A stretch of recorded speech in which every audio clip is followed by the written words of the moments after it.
Hello guys! Hello para ito sa lahat ng mga Libra. Libra, tingnan natin kung anong messages, vibration, gabay energy para sa inyong lahat. This is general reading, so pwede kang makaresonate. Libra. Please connect your intuition.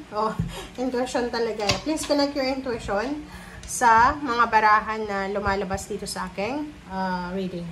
Okay, Libra. Yung first card mo dito is number 2, balance, intuition. Sinasabi ng baraha sa'yo na makinig ka sa sinasabi ng iyong intuition. Kailangan natin kapain ang ating emosyon sa bawat action, sa bawat desisyon na ginagawa natin or gagawin natin. Sorry.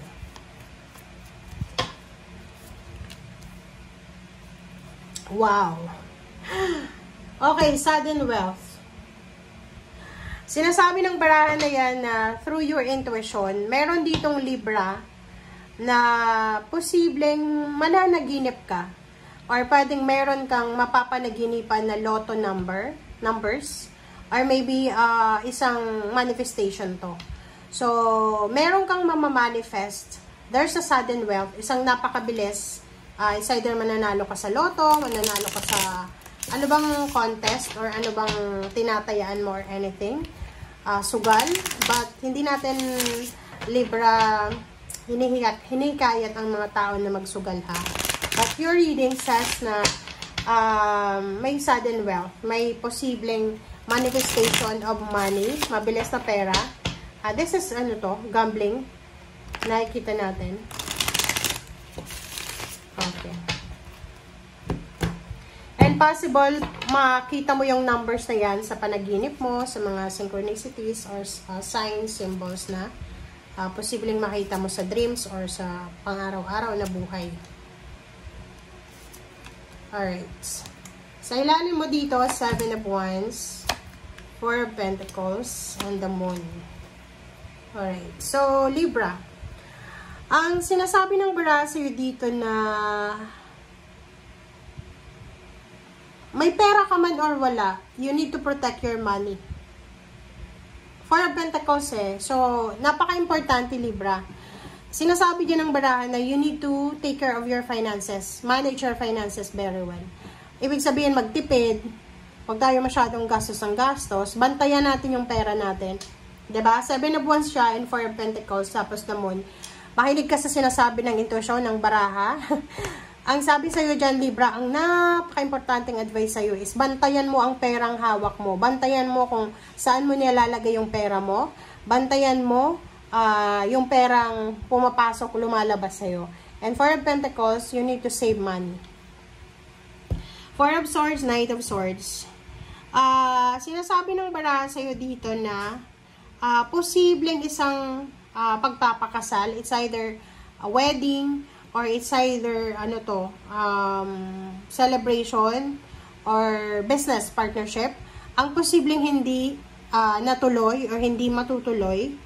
And nakikita ko sa'yo dito na kinakailangan mo dito ng acceptance Kasi kung makikita mo to, it's either mga plano, maybe you and your loved one ay meron kayong mga plano or yung intimate relationship, asawa, boyfriend, girlfriend, live-in partner, best friend, or kung sino man siya, may plano kayo May plano kayong magpakasal, may planong mag-business, may planong mag-travel, and nakikita natin dito na posibleng hindi siya matuloy. Hindi siya matuloy na kailangan mong tanggapin. Kailangan natin ng acceptance dito. Wow! Bakit ganun?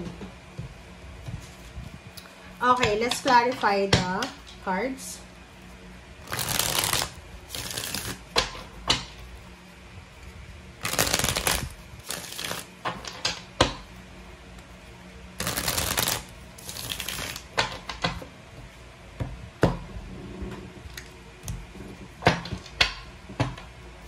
Okay, 4 of Swords. Wow. Dalawa yung Queen of Swords mo, guys. So, nakikita ko sa'yo dito, Libra, na sobra-sobra yung pagiging goal-oriented mo. Kung baga, halimbawa, may plano kang bilhin, may gusto kang bilhin na bahay, may gusto kang bilhin na appliances, gusto mong bumili ng refrigerator, or ng kotse, or ng anuman. Nakikita ko sa'yo dito, sobra-sobra yung eagerness mo. Okay? Gagawin at gagawin mo yung lahat. Parang ano, tawag dyan, king and queen talaga to. Halimbawa, nag-loan ka sa isang bangko. And maraming papers na hiningi sa'yo yung bangko. Pero, hindi ka natanggap. Kumbaga rejected yung loan mo. Hindi ka susuko eh. Kasi itong Queen of Swords, tsaka King of Swords, parang ano sila eh, decided, motivated, determinado sila eh. Gagawin at gagawin nila yon by hook or by crook.